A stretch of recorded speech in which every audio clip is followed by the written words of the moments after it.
উত্তরা গণভবন সংস্কারের পর এখন এতে লাগছে রঙের প্রলেপ, চারদিকে সাজ সাজ রব। তবে হঠাৎ কেন এই আয়োজন? এটি ঢাকার বাইরে সরকার প্রধানের বাসভবন। শেখ মুজিবুর রহমান দীঘাপতিয়া রাজবাড়ির এ নাম দেন ৭২-এ। তার মন্ত্রিসভার প্রথম বৈঠকও হয় এখানে।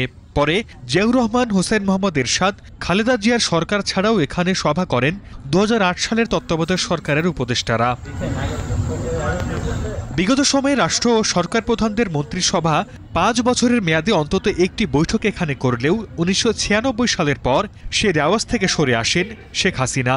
দেশ স্বাধীনতার পরে কিন্তু যত সরকারি আমাদের দেশ বাংলাদেশ পরিচালনা করেছে, সবাই কিন্তু মন্ত্রিপরিষদের বৈঠক হোক, উপদেষ্টা পরিষদের বৈঠক হোক এবং তত্ত্বাবধায়ক সরকারও কিন্তু ২০০৮ সালে সর্বশেষ এখানে বৈঠক করেছে। তারপরে থেকে তেমন কোনো বৈঠক হয়নি। তবে এই উত্তরা গণভবনে আবারও বৈঠকে বসছেন অন্তর্বর্তী সরকারের উপদেষ্টারা। এমন খবরে চলছে সংস্কার কাজ। ৬ ডিসেম্বর ঘুরে গেছেন গৃহায়ন ও গণপূর্ত উপদেষ্টা। উত্তরা গণভবনকে তৈরি রাখা গণপূর্তের কাজ। সভা কখন হবে সেটার নির্ধারিত তারিখ নাই, তবে প্রত্যেক সরকারের আমলেই রেওয়াজ অনুযায়ী সাধারণত একটা সভা হয় বা আরও বেশি সভা হয়। আমরা দীর্ঘদিন এটা অবহেলিত ছিল।